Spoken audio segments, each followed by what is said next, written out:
Sidik jari, berdasarkan sidik jari yang diambil dari TKP, ya, dari barang-barang yang ada di TKP itu diambil. Saat melakukan olah TKP, mengecek barang-barang, itu mengambil beberapa sampel DNA untuk dilakukan proses pemeriksaan DNA. Rekan-rekan, kami izin update tentang proses penyelidikan yang dilakukan oleh tim gabungan dari penyelidik Subdit Resmob Ditreskrim Polda Metro Jaya bersama-sama dimulai dari proses mendatangi TKP, olah TKP awal bersama-sama dengan Polsek Menteng dan Polres Metro Jakarta Pusat terkait peristiwa ditemukannya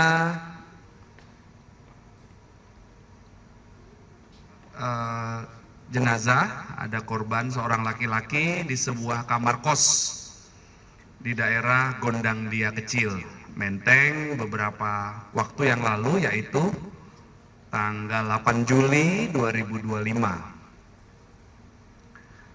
Perlu kami sampaikan bahwa korban ditemukan dalam kondisi wajah tertutup plastik, kemudian terlilit lakban berwarna kuning di tempat tidurnya, kemudian tertutup selimut. Korban di atas tempat tidurnya ditemukan dengan menggunakan kaos dan celana pendek. Korban ditemukan di kamar kosnya nomor 105 berdasarkan keterangan saksi hasil olah TKP, mendatangi TKP berkali-kali. Proses mendatangi TKP ini juga sudah dilakukan asistensi, TKP juga sudah didatangi bersama-sama dengan Kompolnas, dengan Komnas HAM. Itu kondisi kamar 105 ini dalam keadaan terkunci dari dalam. Ya, dalam keadaan terkunci dari dalam, ada kunci manual dari dalam, kemudian ada kunci slot terkunci dari dalam, kemudian di pintu itu ada kunci yang ketiga adalah kunci akses yang dipegang oleh korban. Kemudian di kawasan depannya itu ada kunci lagi satu yang dipegang oleh semua penghuni kos dan penjaga kos, dan di gerbang paling akhir di luar kos-kosan adalah kunci gembok yang ada gemboknya dipegang oleh korban. Kemudian kondisi kamar atau akses masuk ke kamar itu, masuk ke kamar ya, ke dalam kamar ada dua. Yang pertama pintu, itu dalam kondisi terkunci dari dalam. Kemudian yang kedua jendela. Jendela juga ditemukan dalam keadaan terkunci dari dalam. Kemudian saat dilakukan olah TKP, mengamankan barang bukti, kemudian melakukan wawancara terhadap beberapa saksi. Fakta yang ditemukan oleh penyelidik bahwa penjaga kos itu saudara S dan satu penghuni lainnya, ya, satu penghuni kamar lainnya saudara F, ya, FM, adalah pihak yang pertama kali memasuki atau mengecek kamar kos karena ada permintaan dari istri korban dan harinya kepada penjaga kos untuk melakukan pengecekan ke kamar korban karena istri korban tidak dapat menghubungi korban karena handphone korban mati. Oleh istri korban penjaga kos melaporkan kepada pemilik kos untuk membuka pintu dan penjaga kos mengajak salah satu penghuni kos lainnya, saudara FM, saksi FM, untuk membuka atau mengecek kondisi kamar kos 105 dengan jadi penjaga kos dan saksi penghuni kos lainnya, saudara FM, berupaya masuk ke dalam kamar korban dengan mencongkel jendela, kemudian membuka slot dari dalam, membuka kunci manual, akhirnya pintu berhasil dibuka. Sampai dengan saat ini, rekan-rekan, tim penyelidik telah melakukan klarifikasi pengambilan keterangan dalam tahap penyelidikan setidaknya ada 15 orang. Ya, 15 orang itu dari lingkungan kos-kosan, ya, kemudian dari tempat kerja korban, kemudian dari keluarga korban, kemudian dari pihak-pihak yang terakhir berkomunikasi dengan korban. Sampai dengan saat ini, tim penyelidik tidak menemukan hambatan, kemudian dengan senantiasa mengedepankan prinsip penyelidikan atau mengungkap peristiwa ini harus berdasarkan scientific crime investigation, maka penyelidik melakukan pemeriksaan dan kerjasama dengan beberapa ahli. Ya, ini merupakan komitmen Polda Metro Jaya dalam mengungkap peristiwa agar akuntabel, agar profesional, proporsional, dan nanti hasil akhirnya akan dilaksanakan atau dijelaskan secara transparan.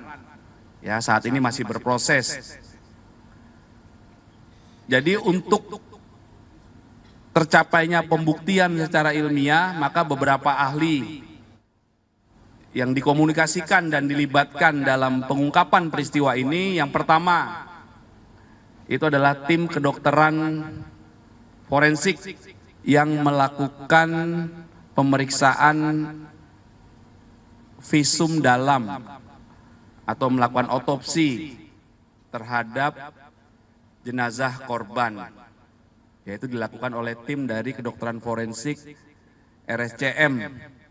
Nah, dalam pemeriksaan otopsi terhadap jenazah korban ini juga dilakukan ya pemeriksaan toksikologi untuk mengetahui tadi, kalau otopsi tadi untuk mengetahui penyebab kematian. Ya, sama nanti juga akan dijelaskan oleh ahli perkiraan jam kematian. Kemudian dalam proses otopsi ini juga dilibatkan ahli pendukung antara lain untuk dilakukan pemeriksaan toksikologi, untuk dilakukan pemeriksaan apakah dalam jenazah ini ada kandungan-kandungan zat kimia, racun, dan lain sebagainya. Kemudian pemeriksaan pendukung lainnya dengan mengambil beberapa sampel organ dalam korban, itu dilakukan pemeriksaan histopatologi untuk melakukan pemeriksaan penyakit dalam. Ini kelompok ahli yang pertama. Kemudian yang kedua, penyelidik telah melakukan pemeriksaan sidik jari berdasarkan sidik jari yang diambil dari TKP. Ya, dari barang-barang yang ada di TKP itu diambil, ya. Sampelnya, kemudian pemeriksaan sidik jari ini dilakukan oleh tim dari Inafis Bareskrim Polri. Kemudian yang ketiga, penyelidik juga saat melakukan olah TKP, mengecek barang-barang, itu mengambil beberapa sampel DNA untuk dilakukan proses pemeriksaan DNA. Kelompok yang keempat adalah untuk melakukan pemeriksaan secara laboratoris terhadap barang bukti elektronik yang ditemukan di TKP dan untuk mengungkap peristiwa ini seperti laptop, handphone, kemudian CCTV. CCTV ini setidaknya penyelidik telah mengambil rekaman dari 20 titik CCTV, dimulai dari circle terkecil dari TKP yaitu lingkungan kos korban, kemudian beberapa tempat yang pernah dikunjungi korban sehari terakhir, sampai 7 hari terakhir ya, enggak, ini rekaman CCTV, kemudian juga lokasi-lokasi tempat kerja, lokasi lainnya yaitu tempat kerja korban. Nah, pemeriksaan barang bukti digital ini masih berlangsung yang dilakukan oleh rekan-rekan kami dari tim digital forensik dan analisis dari Direktorat Reserse Siber Polda Metro Jaya.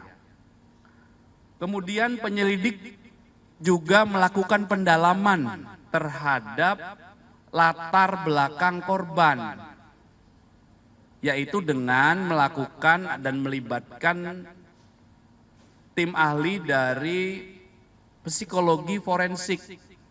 Ini juga kami lakukan ya untuk mengumpulkan peristiwa ini secara utuh. Ya, tim Apsifor ini punya metode pemeriksaan sendiri untuk melakukan penggalian terhadap latar belakang korban. Kemudian dari pihak Kompolnas, ini di luar ahli ya, selanjutnya dalam pemeriksaan ini Kompolnas sudah beraudiensi atau penyelidik juga beraudiensi dengan Kompolnas. Kemudian Kompolnas juga sudah mendatangi TKP. Kemudian dari Komnas HAM juga sudah dilakukan pengecekan TKP bersama. Kemudian audiensi juga pernah dilakukan penyelidik dengan pihak dari Kementerian Politik dan Keamanan, Polkam. Ya. Jadi sekali lagi, sampai dengan saat ini penyelidik masih terus bekerja dan kami tetap berkomitmen akan mengungkap kasus ini secara terang benderang, transparan, sebagai wujud komitmen dari Polda Metro Jaya untuk melaksanakan tugas secara profesional dan proporsional. Ya, itulah tahap yang sedang berjalan sampai dengan saat ini, rekan-rekan. Nanti apabila ada update lebih lanjut akan kami sampaikan kemudian, rekan-rekan ya.